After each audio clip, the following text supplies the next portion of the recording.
Magandang umaga.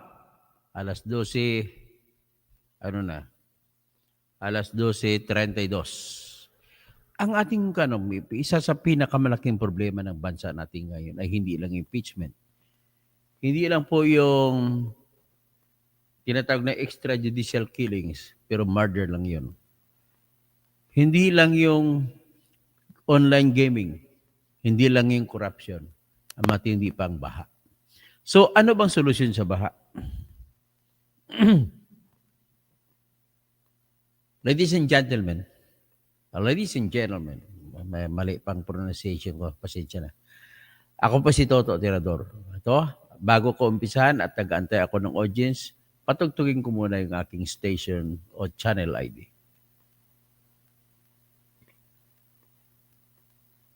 Ito po, pagtigaan nyo na, pakinggan. Habang nag-intay tayo ng papaipon tayo ng audience.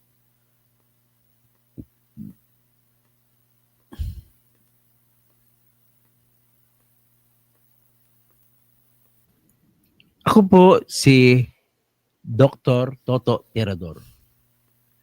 O tawagin niyo akong Berteni Catalunya Kausing. Ako po ay nagtapos ng aking abogasiya bilang iskolar ng Maynila sa College of Law ng Pamantasan ng Lungsod ng Maynila noong March 2005.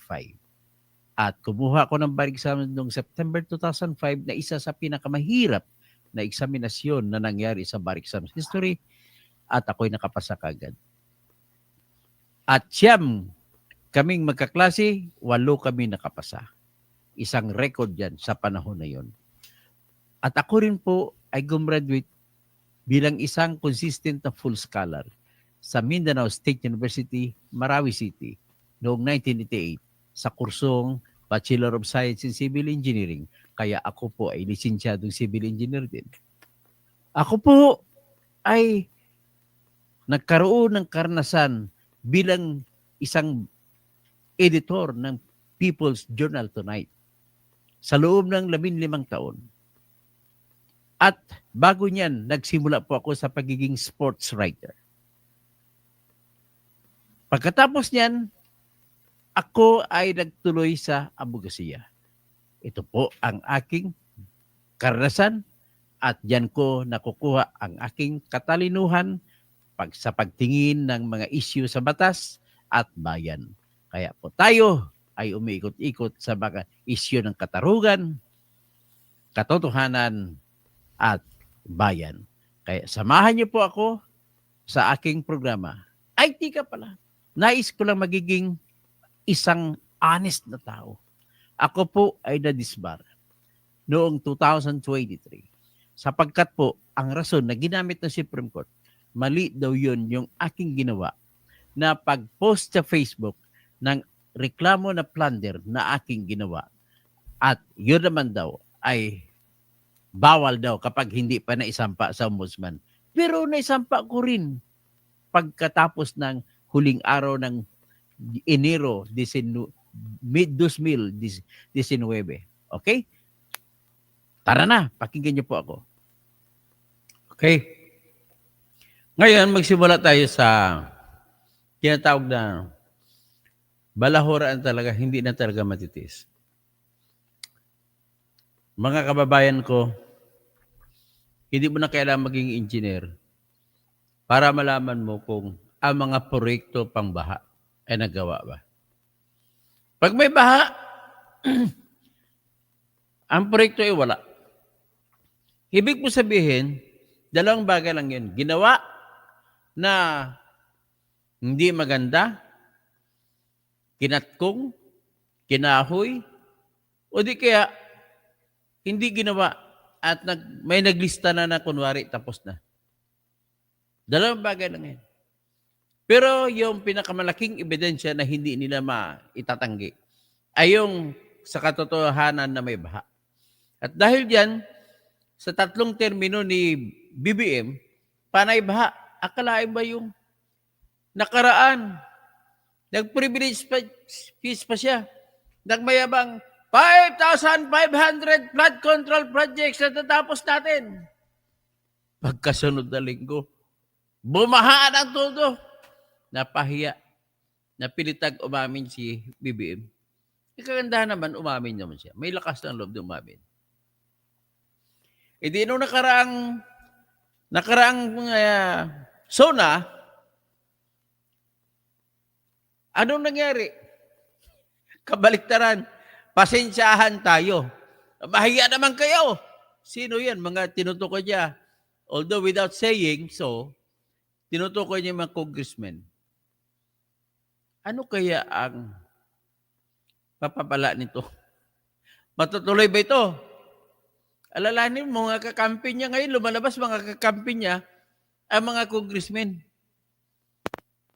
Yung mga congressmen ito yung mga puro sip-sip. Kung sino presidente, doon sila lahat. Sa panahon ni Duterte, doon sila lahat. Panahon ni Noynoy, doon sila lahat.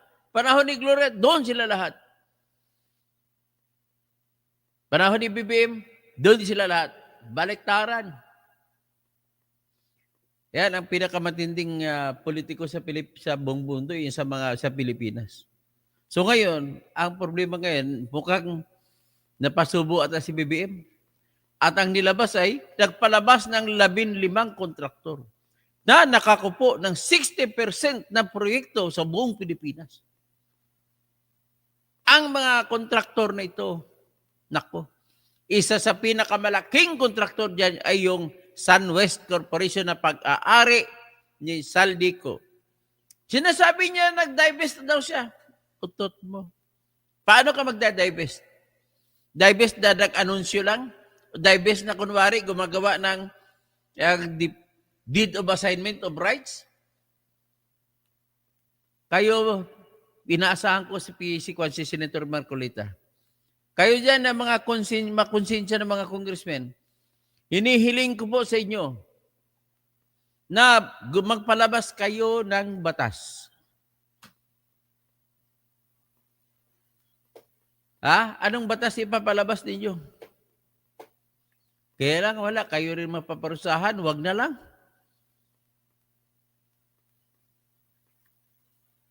Kasi bawal na nga mga kontraktor, pero ipapalabas yung batas. Ay di ko alam kung paano nalusutan ito.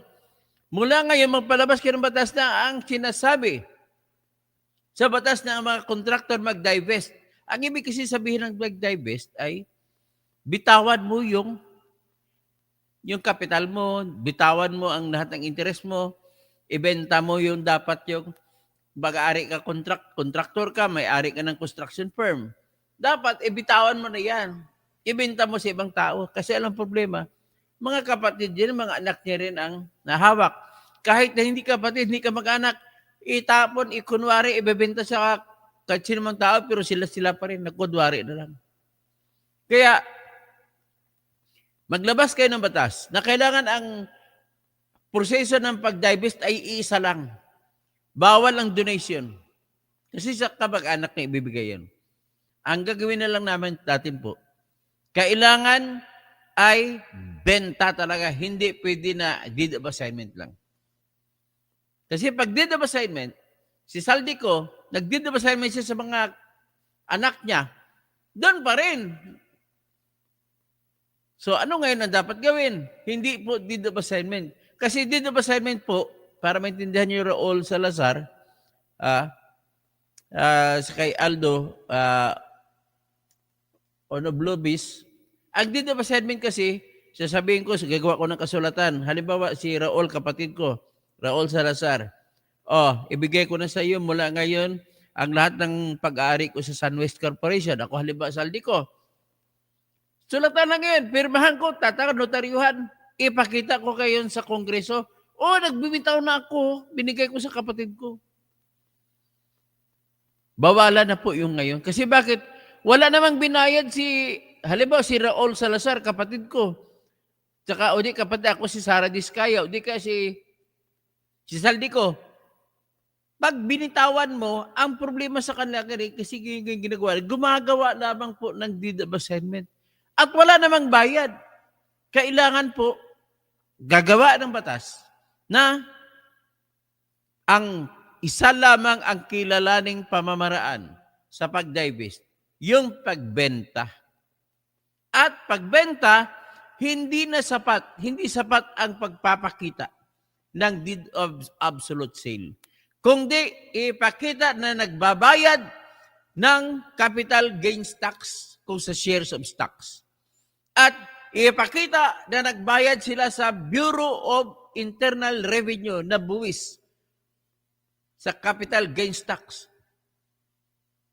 Para masiguro natin na binitawan niya. Kasi ang assignment dito ba 7, halimbawa, ibigay ko ako si Sara Diskaya, o di kay si Saldico, ibigay ko lang kay Raul Salazar. Pero may usapan kami ni Raul Salazar, sa panahon na bibitaw na ko, ayaw ko na mag-congressman, gumawa ka rin ng dito ba cement, ibalik mo sa akin. Kita mo pagpapaikot nila? Kaya, kinontrol ni Saldico ang accounts committee na siya po magdesisyon kung ano ang mga flood control projects na bibigyan kada rehiyon. Kaya nagsasamba sa kanya ang lahat ng kapwa niya kontraktor na congressman. Sa akin naman, bigyan naman ako doon. Sa South Cotabato, bigyan naman ako. Sa Misamis, yun. Kaibigan siya na matalik ng dalawang uwaminal na congressman. Lahat, paborito nila, flood control projects at saka multi-purpose building.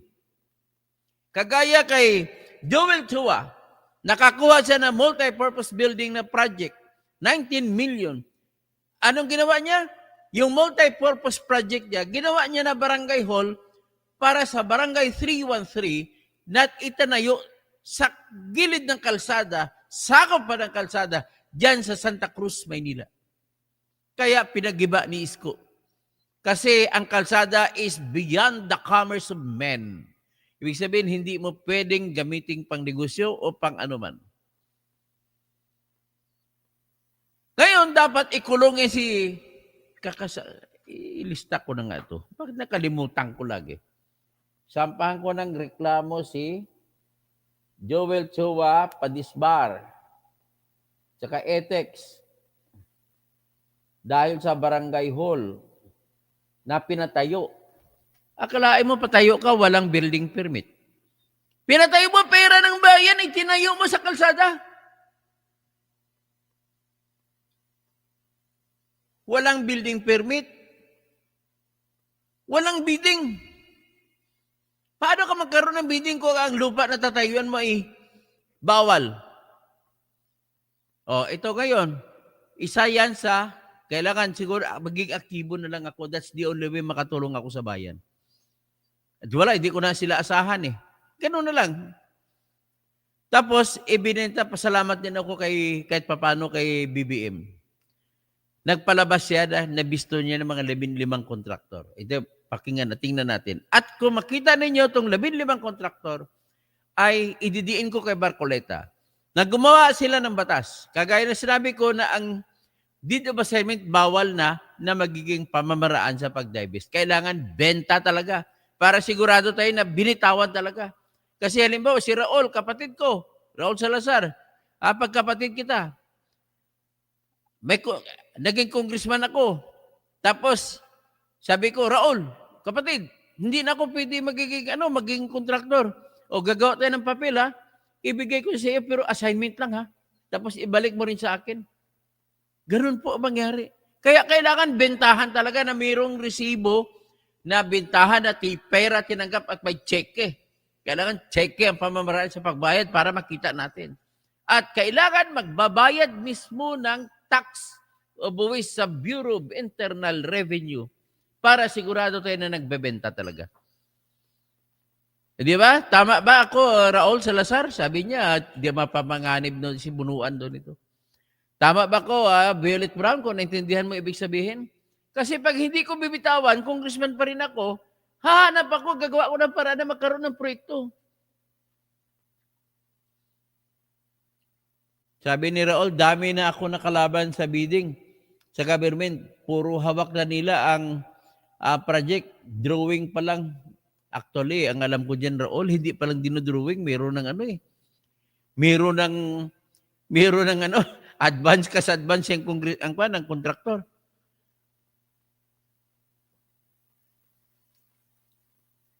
Sabi niya, bagong account mo ito. Hindi, the same account ko pa rin ito. Pero iniba ko ng pangalan, Dr. Toto Tirador na. Yung connection, mga tolongges, mga congressman na yan. Violet Brown, hello po. Opo, naintindihan ko po at tama po kayo sa inyong mga paliwanag. O ito, iparinig ko muna sa inyo, buti, pasalamat naman ako at naging totoo. Akala ko nigas kugon lang sinasabi ni BBM na mahiya naman kayo mga kontraktor, ng congressman. Ito, pinangalanan niya ngayon ang mga congressmen, mga top 15 contractors na kumukupo sa 60% ng 500 billion na proyekto sa flood control. Ito po yun.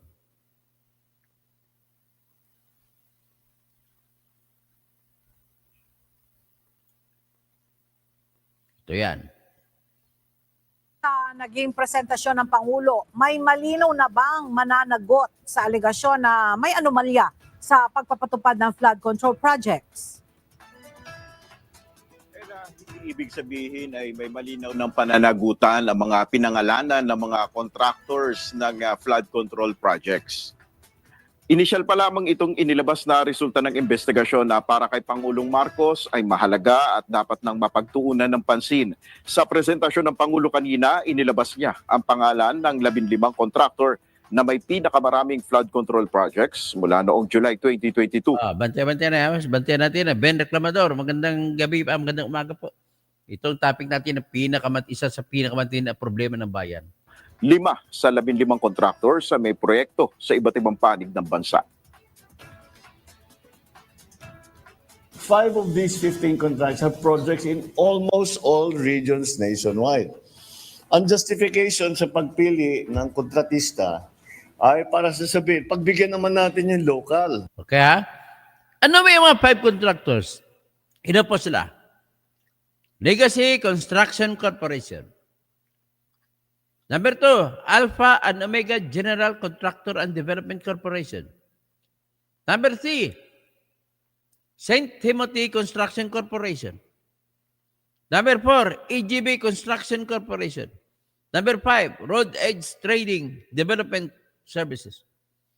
Yung tatlo pong ito, yung Legacy Construction Corporation, yung Alpha and Omega General Contractor, at yung St. Timothy Construction Corporation ay pag-aari po ni Sara Diskaya na tumakbong mayor kalaban kay Vico Soto na natalo kahit bumabaha ang pera.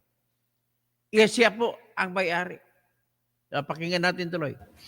Di ba? Para naman yung mga maliliit na kontraktor, natrabaho naman sila. Mas mabilis kasi kung local. Kausap mo yung tao eh.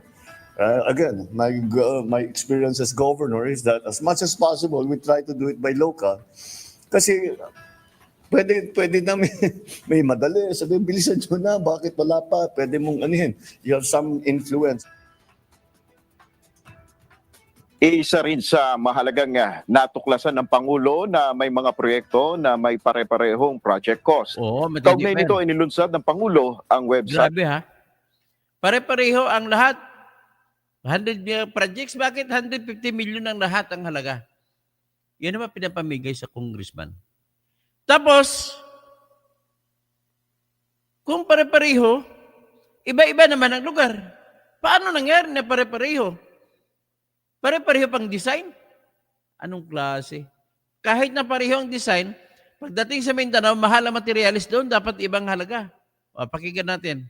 Na sumbong sa pangulo.ph. Nasa website na ito ang lahat ng listahan ng flood control projects ng Department of Public Works and Highways. Sa pamamagitan ng portal na ito, maaaring magsumbong ang sinuman kung may nakitang irregularidad o anomalya sa proyekto. So, lahat ng hinain ninyo, masama loob ninyo, yung nagre-reklamo kayo, frustrated kayo dahil nakikita ninyo, wala namang kayong malapitan. Ito na yung chance ninyo. Yeah. Ito na yung chance ninyo. Meron na tayong website. Ang isusulat ninyo doon sa report, yung tinatawag yung sa na report, ang isusulat ninyo doon sa report, ako mismo ang babasa. Ha? Yan ang Ganun ba? asahan ninyo. Babasahin ko bawat isa. Okay ah. Matapos nga itong press conference ng Pangulo dito sa Malacanang, agad na tumungo si PBBM sa Marikina City para inspeksyonin naman ang Pasig Marikina River Channel Improvement Project. At yan muna ang ating update. Balik sa Ella. Okay. Maraming salamat, Nel Maribohok. Okay, So, ang tanong kung ilan dyan ang actually, natataka ko bakit ang kay Saldico hindi nakasama. Ang pangalan po ng kumpanya ni Saldico ay Sunwest Corporation. At may kumpanya rin ang kanyang kapatid na naging congressman din dati, Hightone Corporation. Pare-pareho lamang sila po. Ang ginagawa nila, sa kanila na lang lahat na pupunta. Tingnan po natin itong documentary ng Rappler. At ang ganda nito ng pahiram mo na Rappler ng inyong report para pandugtong nito sa aking presentasyon sa ngayon. Ay magandang gabi, Squeezy, no? Na due process. At least binigyan sila ng due process ni BBM. Si Sara hindi binigyan ng due process. Okay. Si Heriberto Filemon Injapi, Sir Toto, pa-broadcast po ng mga pangalan ng Kong. Okay po. Masasunod na yan, ha? Ayoko muna mag-broadcast baliban kay Congressman Saldico. Ito po, tingnan ninyo si Saldico. Kahit na naglabas siya ng anunsyo, si Saldico naglabas ng anunsyo na kuno ay binitawan niya na kuno yung Sunwest Corporation. Pero ang problema hanggang ngayon wala tayong nakikita. Ang problema hindi siya nagbibigay ng katibayan na nagbayad siya ng buwis sa pagbitaw. Kasi pagbitaw ka, pag binenta mo, magbabayad ka ng buwis. Ang tawag diyan, capital gains tax sa mga shares of stocks. Ito. Pakinggan natin ang presentasyon ng Rappler. Makikita ninyo. Zaldico. And here's what we found. Yan. Isang taon naming inimbestigahan si Congressman Zaldico. And here's what we found. We know Zaldico today as among the main architects of the controversial 2025 national budget.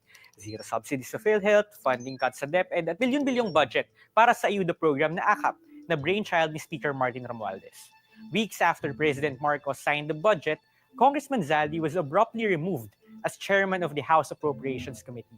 Sabi niya, kusa raw siyang nag-resign due to health issues. Pero naniniwala ba kayo doon? Before his rise to politics, Zaldico was never a nobody. Kilala siya sa Bicol bilang isang matagumpay na negosyante. In particular, he co-founded Sunwest Construction in the 1990s, and under his leadership, it has become a super contractor of the Philippine government. Noong administrasyon pa lang ni former President Gloria Arroyo, nasa top 10 na ang Sunwest sa may pinakamaraming kontratang napanalunan mula sa Department of Public Works and Highways. Bukod pa sa construction, may mga negosyo na rin siya sa tourism, hotels, and subdivisions. Pero balot ng skandalo ang Sunwest. Kung magbabasa ka ng news archives, maraming beses nadawit ang pangalan ng kumpanya sa mga anomalya, such as allegations that it cornered projects that were funded through Congressman's pork barrel. Ilang beses na rin inimbestigahan ng Commission on Audit ang Sunwest, pero never na blacklist. In 2021, it was one of the 5 companies, alongside Pharmaly, that each secured at least 1 billion pesos in pandemic supply contracts. Mantakin nyo, construction company, pero 18% ng kinita noong 2022 galing sa pagbebenta ng medical supplies. A few years ago, nasangkot din ng Sunwest sa maanumalyang procurement ng DepEd ng overpriced laptops. Zaldi no longer wants to be identified as owner of Sunwest. In 2022, he clarified to a fact-checking organization that he has sold his stake in the company in 2019, the same year he became the representative of his party list group, Ako Bicol, to Congress. Marahil alinsunod ito sa Republic Act 6713, which instructs Sinabi niya, binenta daw niya. Pero hanggang ngayon hindi siya nagpapakita ng buwis, na nagbayad siya ng buwis sa pagbebenta ng kanyang shares sa Sunwest Corporation. So, ibig sabihin, drawing lang yon. Hindi yun benta, kundi nag-deed of assignment lang. public officials like ko to avoid conflict of interest. Ito yung hard copy ng ilan sa mga dokumentong review namin. And what we found is that his divestment doesn't really give the public a complete picture. Wala na nga yung pangalan niya sa SunWest Construction, pero isa pa rin siya sa mga may-ari ng mga kumpanya sa ilalim ng SunWest Empire. Gaya ng SunWestville, na nasa likod ng maraming residential at condo projects sa Bicol, kung saan mayroon siyang shares na nagkakahalagang higit sa 400 million pesos. O may Cibis Land, developer ng luxury hotel, kung saan mayroon siyang active investment for 349 million pesos. Imbestigahan to dapat. O Embarcadero Land Ventures, kung saan mayroon siyang shares worth over 500 million pesos. At si Congressman Zaldi pa lang yan ha. Yung asawa niyang si Mylene at dalawa nilang anak ay namumuhunan din sa mga kumpanyang ito. Oh, At iyong mga kaalyado niya sa Ako Bicol, either officer or shareholder. Gaya ni na dating Ako Bicol Congressman Ronald Ang, na presidente ng SunWest Group Holdings, at Ako Bicol 7th nominee Anlin Sumanga, na may puhunan rin sa Miss Cibis Land at SunWestville. The documents also show that these companies often transact with one another, essentially creating their own business ecosystem. For example, ang SunWest Construction kung saan nag-divest si Congressman Zaldi, nagpautang ng milyon-milyon sa SunWestville noong 2023. kunwari lang yan, pautang. Kasama sa money laundering scheme nila. Ang sagot ng SunWest sa amin, lahat ng loans ng SunWest Construction sa ibang kumpanya ay regular at sumusunod sa best practices. Hindi na rin daw affiliated sa Ako Bicol si Ronald Ang. At si Zaldico, totoo naman daw na shareholder ng ibang mga SunWest Group companies, pero yun lang, mga walang projects with the government. Hiningi namin ang panig Tinago. Siya ay isa sa may-ari ng mga mababang korporasyon. Tapos ang ginawa niya, may-ari siya dito. Tapos yung korporasyon na yan ay mayroong pag-ari sa construction company. Meron ka rin doon, tinago, binabaon nyo lang, layering ang tinatawag ninyo, binabaon. You are hiding beyond the bill of corporation. Pwede lang tusukin ng bill of corporation. ni Kong Zaldi, pero hindi pa rin siya sumasagot. Ayon sa budget experts na nakausap namin, sa kabila ng divestment ni Congressman Zaldi, he remains a beneficial owner of SunWest Construction. Yan, Kumbaga, ang term na beneficial owner. Ano ibig sabihin beneficial owner? Sa batas po, dalawang klaseng owner ang meron tayo. Owner in name, nang tawag namin ay legal owner. At owner in truth, nang tawag namin beneficial owner. Ang tawag din beneficial owner kasi siya naman talaga sa totoo ang tumatanggap ng lahat ng kita. Kaya beneficial owner, kaya sinasabi ko kanina, ang ginawa niya, gumawa siya ng mga korporasyon sa baba na siya ay shareholder. Tapos ito mga korporasyon na siya ay shareholder, ay siyang shareholder sa mga construction firms. Nililayer niya lang, kung lalabas sa papel, ang may-ari ay mga korporasyon. Pero siya rin ang beneficial owner ng korporasyon. Katindi.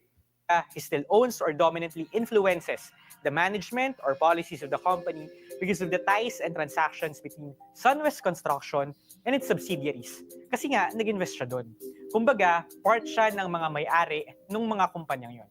But why should you care? Ito yung isa sa mga posts ni Congressman Zaldi sa Facebook bragging about the construction of a regional hospital in Bicol, which his PR machine said was funded through his efforts as House Budget Chairperson. Hindi naman bago yung ganitong gawain ng mga mambabatas na para muling manalo sa eleksyon ay ipepresenta sa taong bayan yung kanilang accomplishments sa Kongreso. Pero alam nyo ba, alin yung ilan sa mga kumpanyang nanalo ng halos kalahating bilyong pisong kontrata related sa proyekto? E di, yung joint venture ng SunWest Construction at ng Hitone, isang kumpanyang itinayo naman ng kapatid ni Zaldi na si dating Congressman Christopher Co. Based on our research, SunWest bagged 1 billion pesos in public works projects annually beginning 2016 in the Bicol region alone. Its DPWH projects surpassed a combined total of 13 billion pesos for 2023 and 2024. Incidentally, these were years when Congressman Zaldi was the House's budget chairperson. Hindi namin inaalis yung posibilidad na lahat ng ito ay dumaan sa tamang proseso sa procurement. Pero sa sobrang laking pondo ng taong bayan na inilaan dito, hindi pwedeng isantabi lang ang mga detaling ito. Maliban kay Congressman Zaldi, two of his siblings are running in the midterms. His brother Christopher wants to return to the House as congressman of Albay 2nd District. Yung kapatid din niyang si Farida Ko, tumatakbo ring vice governor ng Albay. The 2025 elections present an opportunity to reignite discussions on how muddy it can get when governing in the Philippines becomes a combination of business and politics. Handa na ba ang mga opisyal natin na sagutin ang mga tanong tulad ng sino ang pumapondo ng kampanya nila? Do they have businesses that stand to benefit if they win? Can our elective officials guarantee that they are motivated by the desire to serve the public and not to advance their personal interests? Reporting for Rappler, I'm Dwight De Leon. And I'm Casey Valmonte. So yun, nakita ninyo ha. So ito naman tayo ngayon, ang Okay. I-out muna natin yan. Pero ang kasunod, ipakita ko sa inyo ay yung proyekto sa Arayat na kay Congressman Aurelio Dong Gonzales naman ito.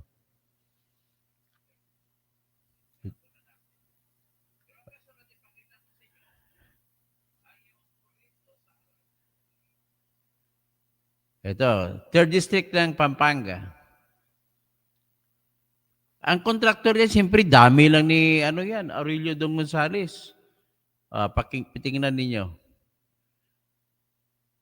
Found damage just barely a year after it was completed. Pangandaman met with the contractor on site. Yan, Bakit collapse? Mali ba ang plan natin? Hindi po namin sumilang po kami sa plano. The budget chief says the DPWH must now consider climate change in the design of its projects. Pangandaman plans to inspect other flood control projects following the President's State of the Nation address. There are also plans to make the projects more visible to the public. Pangandaman urges the public to actively participate by taking photos of flood control and road projects to ensure proper monitoring and prevent delays or corruption in their implementation. Jackie Pascual, ABS-CBN News.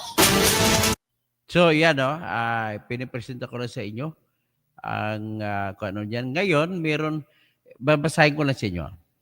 Sa ngayon po, base sa anunsyo ni Pangulong BBM, ay may 15 kontraktor sa buong bansa na ang nakatanggap ng 100 billion na 20% ng kabuuang 545 billion na kontrata. Sa flood control projects lang yan pinag-usapan. Mula yan sa July 2022 hanggang sa May 2025. Ito po yung pinisintaya. Ito mga kumpanya Legacy Construction Corporation. Pag-ari po ito ni Sara Diskaya ng Pasig na tumakbong mayor laban kay Vico Soto sa Pasig City. Number 2, Alpha and Omega General Contractor and Development Corporation. Pag-ari din ito ni Sara Diskaya. Number 3, St. Timothy Construction Corporation. Number 4, QM Builders. Number 5, AGB Construction Corporation. Number 6, Top Notch Catalyst Builders Incorporated. Number 7, Centerways Construction and Development Incorporated. Number 8, Sunwest Incorporated. Ito yung Saldico. Tapos, number 9, Highton Corporation, a Construction and Development Corporation. Ito naman Construction Corporation ng kapatid niya na si Christopher Ko, kapatid ni Saldico. Tapos number 10, Triple 8 Construction and Supply Incorporated. Number 11, Royal Crown Monarchs Construction and Supply Corporation. Number 12, Wawao Builders. Number 13, MD Samdan Construction. Number 14, LRTK Builders Incorporated. Number 15, Royal Edge Trading and Development Services. Tapos yung 5 of these firms, Legacy Construction, Alpha and Omega Development at saka St. Timothy at AGB Construction at saka Road Edge Trading and Development Services ay noted to have projects spanning nearly every region. Sa lahat ng region, meron sila. Which the President tagged as particularly unusual. So, yan po ang nakakita. Tingnan naman natin doon sa isang detalye ko nakuha. Si Saldico ay may political alliance kay Romualdez. So siya ang ginawa ni Romualdez na taga Salansan kung sino bibigyan ng mga proyekto. So yan po hanggat sa nung nag-resign siya ng December, nung nagkabalahura itong budget ng 2025 na kung saan blanco, ang daming blanco. Yun ang kasalanan ni Saldico kasi binlako-blanco niya, pinagbara-baraha niya, pinagbalasa-balasa niya. So, isa ang SunWest na kumupo ng 60% na kabuang proyekto sa buong Pilipinas. Si Saldico ay close political ally ng Romualdez at saka Tingog Party List. Any public association with the alleged cornering of public works projects could be politically damaging. Romualdez may initially try to downplay or deflect the issue to protect an ally, possibly by calling for due process. O yun, tawag naman kay due process. Tapos sa impeachment, walang due process. Or questioning the data source. Tapos position as House Speaker. As Speaker, Romualdez would need to appear as a guardian of public funds. Kunwari tapos inubos niya sa AKAP, ayuda. So he may announce a congressional inquiry. But in practice, such an investigation could be managed to minimize political fallout for Ko. He could frame it as a broader book at a DPWH procurement, not singling out Southwest to diffuse the attention. Tension with BBM. If BBM statement is perceived as veiled heat on the Romualdez block, the Speaker could either go conciliatory, emphasize unity, promise cooperation with Malacanang, and avoid public confrontation. Or go defensive, question why Malacanang singled out allies and subtly rallied. So napansin nyo, most probably short-term reaction. Napansin nyo na si BBM ang tinitira niya mga kakampi ni Romualdez. Ibig sabihin po, dalawa pong ibig sabihin ito sa kung ako tanongin nyo. Ito po ay tactical move na kunwari nagli-lay down sa the premises para makipag-reconcile kay Sara. Kasi alam po ni BBM na hindi niya makukuha ang boto ng Mindanao kung awayin nila si Sara. So iyan po ang reconciliatory move niyan. Tapos, kita nyo, ang piniplease niya si Sara. Naimbestigahan ang mga tao ni Romualdez. Si Romualdez naman, style up, kunwari, walang away. Kita mo bakit ang lakas ng loob ni BBM magsalita sa kanyang suna. At tapos na ang maligayang araw nyo. Mahiya naman kayo. O, yun. Kaya sabi ni Heriberto Pilumon Jape, kailangan magtatagumpay pa rin ang mga magnanakaw. Wala tayong kasi silang may pera eh. Oh. Ngayon, alamin na natin kung totoo itong ginagawa ni BBM. Manuel Santos, yes na simula pa lang yan. May kaso na ang kongresista, DPWH, dahil sa conflict of interest. Violet Brown, sana hindi na nigas kugon lang si PBBM sa pag-imbestiga. Huwag siyang pa-release. So, Mango, political noise lang yan. Hindi na niwala. Maraming hindi niwala, BBM. Pasensya ka na. Si Sara Uwagon Duterte, sakit sa daunggan ba? Sakit pa sa daunggan mo? Pasensya ka na kung medyo maingay, no? Crank Brothers Vlog, kumusta? Nakaya si Vice Tingog tindig ganda? Ay, hindi ko naman po narinig kasi yung Vice Tiginig ganda. Bogs Adam, maayong gagaser. Mercy Narvasa Suzuki. Pakitang tao, tama, pakitang tao lang. Pero ang ito pong aking proposal na nanawagan po ko kay Congressman Marcolita, Congressman Marcolita na anak niya, tsaka si Senator Marcolita. Ang gusto ko pa mangyari ay patapangin niyo po, meron po tayong batas. Republic Act, Presidential Decree 1759 na nagpaparusa po sa lahat ng mga tiwali na mga kontraktor. Basahin natin po. Ito po yung batas. 1981 pa itong batas na ito. So, nakita nyo na? Yan ang batas. Basahin natin kung ano batas. Maigsi lang ito. Penalizing contractors and subcontractors who violate any material provisions of contracts involving public works projects of the government and public officials who allow such violations for other purposes. Ibig sabihin, damay dito kontraktor at sa mga public official concerned, DPWH at saka politiko. Sabi niya, whereas it has been observed that many government projects involving public works are being constructed below specifications as to materials, quality, and quantity of work in violation of substantial provisions and requirements of the contract. Whereas the government has suffered tremendous losses as a result of said violations, and whereas there is a necessity to guard these flagrant irregularities in the prosecution or execution of government projects. Now, therefore, I, Ferdinand Marcos E. Marcos, President, Prime Minister of the Philippines, by virtue of the powers vested in me by the Constitution, do hereby order and decree. Section 1.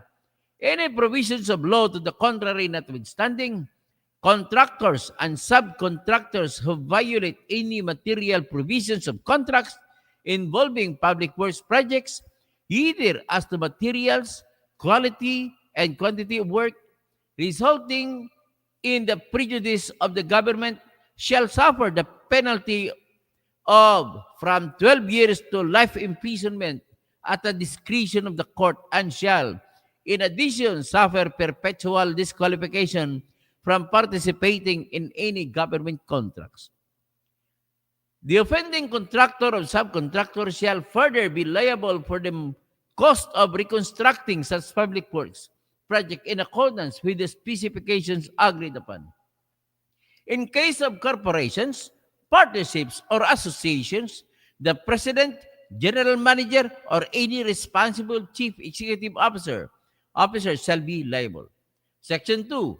Any public official who by reason of the duties of his office shall consent or through abandonment or negligence permit the contractor or subcontractor to commit the violations mentioned in Section 1 hereof shall suffer the penalty of from 12 years to life imprisonment and perpetual disqualification to hold any public office. Section 3. Any provisions of law, decree, executive order, or any issuance inconsistent therewith are hereby repealed and or modified accordingly. This decree shall take immediately, signed in the city of Manila on 2nd day of January in the year of our Lord, 1981. So yan. Yan po ang batas na hindi alam ng lahat. So gagamitin natin ito. So ganito, mag-project tayo, Project Toto Tirador. Magsasampa ako ng kaso sa mga kontraktor. Lahat, bigyan niyo po ako ng detalye. Ang kailangan ko po ebidensya, Bogs Adam, yung mga video. Hindi lang litrato, mga video sa mga proyekto sa inyong kung saan sa inyong lugar. Pat ako na magsasampa ng kaso. Magtatayo po ako ng asosasyon para dito lang sa Bantay Project. Siguro Bantay Project para specific. Bantay Project ng bayan. Proyekto. Dapat sampulan natin sila lahat, Bogs. Che Rostro, hello po from Arizona. Wow, Arizona sa USA. Merci Narvasa Suzuki. Pakitang tao, sige, titingnan natin, katotohanan natin ito. Tulungan nyo lang ako sa mga makarinig dito. Sa replay o bigyan nyo lang po ako sa aking email address. Email address ko, totokausing@yahoo.com. Para mabilis.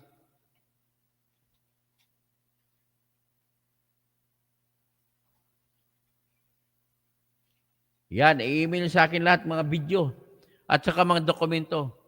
Kasi yan ang ipaproject ko sa ngayon. Mag-hire ako ng tao para dito. Kaya, siguro naman ay tulungan niyo ako sa panggastos kung meron kayo. Basta padalhan niyo ako. Pero inantay ko lang muna yung unang project ko kay Erwin Tolpo ay inantay ko na lang po ang patawag ng Senate Electoral Tribunal at nakakasa.